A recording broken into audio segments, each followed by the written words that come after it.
Hidup sendiri tanpa keluarga dalam kondisi sakit, aktor Fahmi Bo masih bersyukur karena adanya uluran tangan dari orang-orang yang justru bukan dari keluarganya. Fahmi Bo yang kini kesulitan berjalan, mengaku sudah 1 tahun lebih tak pernah keluar dari kamar. Udah 1,5 tahun, kata Fahmi Bo dikutip dari YouTube Melanie Ricardo, Minggu, 28 Juni 2025. Ke kamar mandi doang balik sini, lanjutnya. Dulu, Fahmi masih bisa merangkak jika ingin ke kamar mandi. Tapi sejak kurang lebih 2 bulan lalu, Fahmi perlu bantuan orang untuk memapahnya ke kamar mandi yang terletak di luar kamar.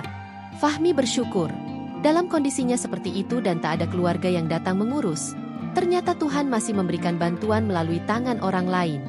Kalau malam, aku ada tukang warkop yang standby, ungkapnya. Padahal, orang tersebut bukan saudara atau bahkan teman dekat. Tapi dengan hati terbuka menawarkan bantuan setiap kali Fahmi harus ke kamar mandi untuk berbagai keperluan. Kebaikan dari orang-orang yang tak pernah diduganya itu sering membuat Fahmi menangis. Download Tribun X sekarang, menghadirkan lokal menjadi Indonesia.